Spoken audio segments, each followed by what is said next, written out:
Hello everyone. सो दोस्तों, हम लोग इस वीडियो में टेक्निकल एसईओ के बारे में बात करेंगे। हमने पिछले सारे वीडियोस में ऑन पेज एसईओ और ऑफ पेज एसईओ के बारे में बात किया था। टेक्निकल एसईओ मोस्टली अगर आप देखोगे तो ये वन टाइम सेटअप है और अगर आप सब कुछ रिकमेंडेड सेटिंग्स के साथ करते हो, जैसे अगर आप वर्डप्रेस इंस्टॉल करते हो रिकमेंडेड सेटिंग्स के साथ, एक बढ़िया सा आप अगर टेम्पलेट यूज़ करते हो और जो भी बेसिक नीड्स है, जैसे आप एसएसएल सर्टिफिकेट का नीड है और साइट मैप का नीड है, अगर ये सब आप पहले से ही सारे जो प्लगइन्स आप यूज़ कर रहे हो, आप एक के बाद एक अगर प्रॉपर्ली इंस्टॉल करते हो तो टेक्निकल एसईओ का ख्याल खुद से हो जाएगा। बट फिर भी एक बार आपको मेक श्योर करना है कि आप टेक्निकल एसईओ के सारे जो एस्पेक्ट्स हैं, सारे जो स्ट्रैटेजीज़ है, सारे जो बेस्ट प्रैक्टिसेस है, वो आपको ध्यान रहे, तो आपसे कोई भी चीज़ मिस ना हो। क्योंकि अगर कोई चीज़ मिस होती है तो गूगल का पेनल्टी लगेगा, फिर आपको उसको रिकवर करने के लिए बहुत एक्स्ट्रा मेहनत करनी पड़ेगी। तो बेटर है कि आप पहले से ये टेक्निक्स को जानें। तो हम लोग शुरू करते हैं अपना जो पहला टेक्निकल एसईओ है। ये भी लास्ट वीडियोस की तरह ही फटाफट से हम लोग ये टेक्निक्स के बारे में बात करेंगे। अगर कुछ ऐसा है जो एकदम आउट ऑफ द बॉक्स है और आपको सिर्फ यहाँ पे डिस्क्रिप्शन उसका बता के समझाया नहीं जा सकता, तो फिर मैं उसके डिटेल में आपको बताऊंगा। और अगर कुछ ऐसा है जो आपको इसमें से नहीं समझ में आया तो आप हमको कांटेक्ट करिए, मैं उसके लिए एक सेपरेट वीडियो भी बना दूंगा। ठीक है, शुरू करते हैं अपने फर्स्ट पॉइंट से, मोबाइल ऑप्टिमाइजेशन। आपको नाम से ही मालूम पड़ रहा है, जो वेबसाइट है टेक्निकल एसईओ अगर आप मेंटेन करके रखना चाहते हैं तो आपको ये मेक श्योर करना पड़ेगा कि आपका जो वेबसाइट है वो मोबाइल के लिए ऑप्टिमाइज्ड है। इसको चेक करने का एक बहुत इजी सा तरीका है, मैं इसको मिनिमाइज करके आपको दिखाता हूँ। हम लोग नए टैब में सर्च करते हैं मोबाइल ऑप्टिमाइजेशन टेस्ट। ठीक है, 2-3 वेबसाइट्स हैं, आप किसी को भी यूज़ करके चेक कर सकते हैं कि आपका कंपैटिबिलिटी किसके साथ कैसा है मोबाइल डिवाइसेस के लिए। तो यहाँ पे गूगल का आ रहा है तो हम लोग गूगल को ही ले लेते हैं, क्योंकि अल्टीमेटली गूगल ही सर्च इंजन है और हम लोगों को अपना वेबसाइट उसी में रैंक करना है। हम लोगों का जो ये टेस्ट डोमेन है उस पर जो भी इसमें थीम इंस्टॉल्ड है उसी के साथ हम लोग एक टेस्ट करके देखते हैं। ये जो टेस्ट यहाँ पे होगा, इसके बाद गूगल हम लोगों को कुछ रिकमेंडेशंस ऑफर करेगा और उन रिकमेंडेशंस के ऊपर जब हम लोग वर्क करेंगे तो हमारा जो वेबसाइट है वो ज़्यादा से ज़्यादा मोबाइल फ्रेंडली होता रहेगा। आपको ये over a course of 7 days आपको ये ध्यान रखना है कि आपका जो टेक्निकल एसईओ का एस्पेक्ट है वो प्रॉपर्ली मेंटेन्ड है। क्योंकि कई बार कैसा होता है, वर्डप्रेस अपडेट होता है या फिर आपका जो भी आप दूसरा अगर CMS यूज़ कर रहे हैं तो वो अगर अपडेट होता है तो आपका जो थीम है वो ब्रेक हो सकता है, आपके जो कोड्स है वो कहीं ना कहीं मिसमैच हो सकते हैं, तो जिसकी वजह से आपका मोबाइल ऑप्टिमाइजेशन और उसका कंपैटिबिलिटी ब्रेक हो सकता है। मेक श्योर करिए वीकली बेसिस में आप उसको एक बार टेस्ट कर लें। अगर आपने गूगल कंसोल गूगल सर्च में बनाया होगा अपना जो प्रोफाइल है, तो आपको ये रिपोर्ट टाइम टू टाइम अपने ईमेल पे भी मिलता रहेगा। ठीक है, यहाँ पे देखिए हमने टेस्ट किया है, पेज मोबाइल फ्रेंडली बता रहा है। इसका मतलब ये है कि हमारा जो ये पेज है वो प्रॉपर्ली मोबाइल फ्रेंडली है। लेकिन साथ ही साथ यहाँ पे हम लोगों को कुछ इश्यूज भी बता रहा है। तो 2 पेज यहाँ पे हैं जिसके में इश्यूज बता रहा है। मे बी ये पेजेस हमने जब हम यहाँ पे टेस्ट कर रहे हैं, बाकी सारे पेजेस जो हमने ठीक से कॉन्फ़िगर नहीं किए उन सब में इश्यूज बता रहा है। तो जब आप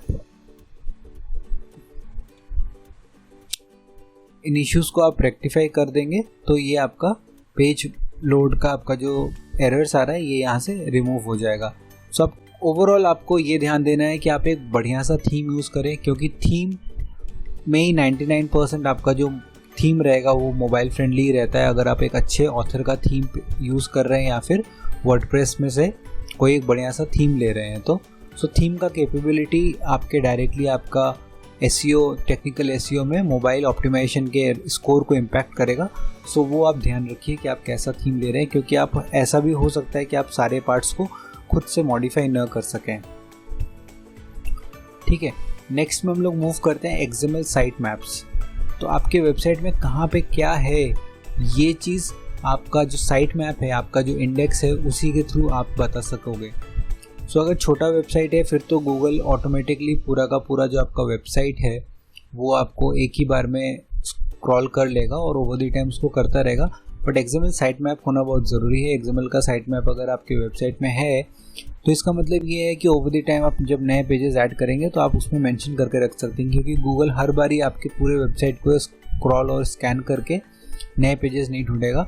अगर आपके पास साइट मैप है तो आप फटाफट से गूगल को इंडेक्स दे सकते हैं कि कौन से ऐसे पेजेस हैं जो अभी अभी अपडेट हुए हैं, कौन से ऐसे पेजेस हैं जो आपने न्यूली क्रिएट किया है। तो इसको देखने का सबसे ईजीएस्ट वे ये है कि आप योस्ट एसईओ का प्लगइन को ओपन करके रखें, फीचर सेक्शन में जाएं और देखिए यहाँ पे XML साइट मैप लिखा हुआ है, ऑलरेडी ऑन था तो हम लोग यहाँ क्लिक करते हैं, लिखा है enable the XML site maps that SEO Yoast SEO generates. अभी यहाँ पे देखिए, यहाँ पे मेंशन्ड है see the XML site map, ठीक है। उसमें हम लोग क्लिक करते हैं, हम लोग देखते हैं क्या क्या XML साइट मैप इन्होंने बनाया है।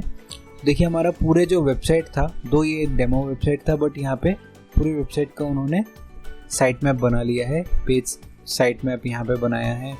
उसके बाद प्रोडक्ट का साइट मैप है, तो प्रोडक्ट जो भी प्रोडक्ट्स थे हमारे WooCommerce में वो सारे के सारे यहाँ पे लिस्ट हो गए हैं। आप अगर और नया प्रोडक्ट इसमें ऐड करेंगे तो योस्ट एसईओ बाय डिफ़ॉल्ट उनका एंट्री यहाँ पे कर देगा।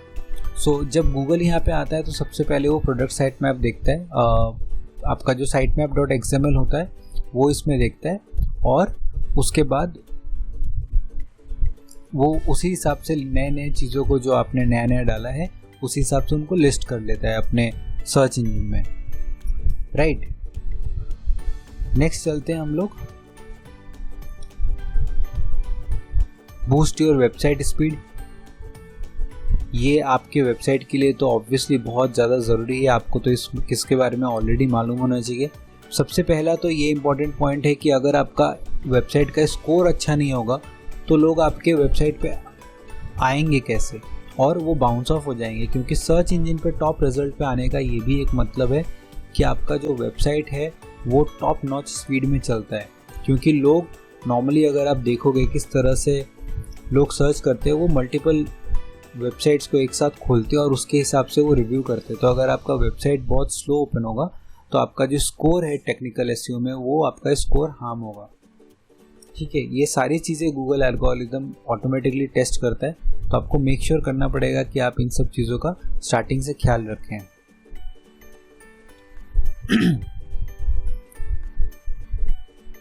अभी जैसे मैं SiteGround का होस्टिंग यूज़ कर रहा हूँ तो मेरे पास एक SG ऑप्टिमाइज़र का एक प्लगइन है जो हम लोग यूज़ कर सकते हैं और उस प्लगइन के थ्रू हम लोग अपने पूरे वेबसाइट को ऑप्टिमाइज़ करके रख सकेंगे। अगर आप कोई दूसरा होस्टिंग यूज़ कर रहे हैं तो सिमिलरली आप WP कैश और दूसरे भी टोटल कैश, बहुत सारे ऐसे कैश के प्लगइन्स हैं जिनको आप यूज़ करके अपना जो वेबसाइट है उसको ऑप्टिमाइज़ रख सकते हैं। अपने जो इमेजेस है वो आप उसको ऑप्टिमाइज़ रख सकते हैं। चलिए, हमारे पास एक प्लगइन है, मैं इसके थ्रू आपको रन थ्रू कर देता हूँ, बट इसके अलावा भी बहुत सारे ऐसे प्लगइन्स हैं जो आप यूज़ कर सकते हैं। अभी देखिए यहाँ पे SG ऑप्टिमाइज़र इंस्टॉल होने के बाद आ गया है, ठीक है। कई सारे यहाँ पे ऑप्शन है। देखिए सबसे पहले डायनेमिक कैशिंग ये ऑन है ऑलरेडी।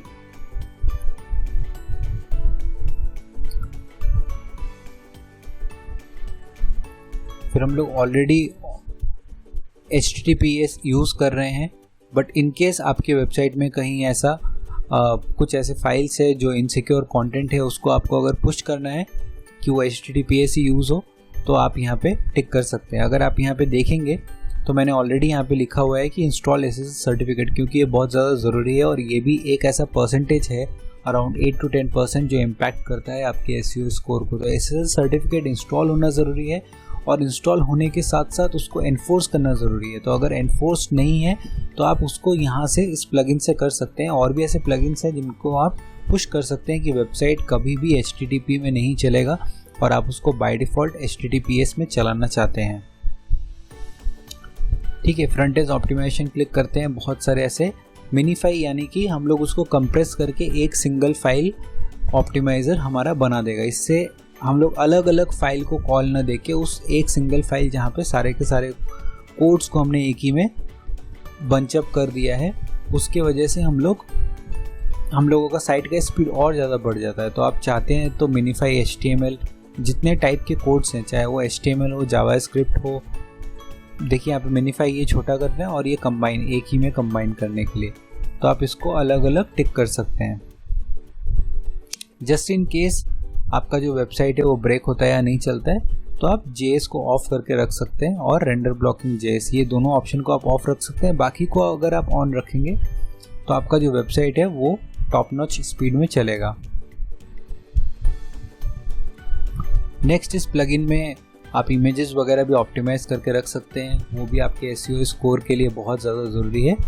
तो आप इमेजेस तो मैं यहाँ पे आपको क्लिक करके नहीं दिखाता हूँ, आप यहाँ पे ऑटोमेटिकली समझ सकते हैं कि इमेजेस को ऑप्टिमाइज करने के लिए आपको यहाँ पे नेक्स्ट क्लिक करना पड़ेगा और यहाँ पे आपको यहाँ पे टॉगल करना पड़ेगा और यहाँ पे स्टार्ट ऑप्टिमाइजेशन में क्लिक करके आपको इमेजेस, एग्जिस्टिंग जो इमेजेस हैं हमारे इस वर्डप्रेस के वेबसाइट में, उसको आपको ऑप्टिमाइज करना पड़ेगा।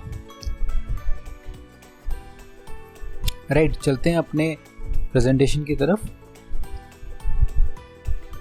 हम लोगों को एक और चीज़ ख्याल रखना पड़ेगा कि कोई भी तरह के जो साइट पे हमारे एरर्स और वार्निंग्स आए, उसको हमको मेक श्योर करना पड़ेगा कि हम उसको हैंडल कर लें, क्योंकि अगर हम उसको हैंडल नहीं करेंगे तो ऑब्वियसली वो हमारे स्कोर को इम्पैक्ट करेगा। तो देखते हैं साइट में किस टाइप के हम लोगों के एरर्स आ सकते हैं। सबसे मेजर एरर तो हमारा ये है, अगर आप मेरे डैशबोर्ड पे देखेंगे तो हमने यहाँ पे अभी तक हमने ब्लॉक करके रखा है। ये मैंने लास्ट वीडियो में आपको दिखाया था कि हम किस तरह से ब्लॉक किए थे। अभी हम लोग इसको ओपन कर देते हैं, सेटिंग्स में रीडिंग पे जाके search engine visibility. So discourage search engine from indexing this site, हम लोग उसको डिस्करेज नहीं करके अगर एनकरेज करना चाहते हैं इसको अनटिक कर दीजिए और क्लिक करिए सेव चेंजेस में। Time to time Yoast SEO आपको बहुत सारे यहाँ पे नंबर दिखाएगा, बहुत सारे डिटेल्स आपको दिखाएगा कि आप किस तरह से उसको बेटर कर सकते हैं और आप ओवर द टाइम उसको और इम्प्रूव कर सकते हैं।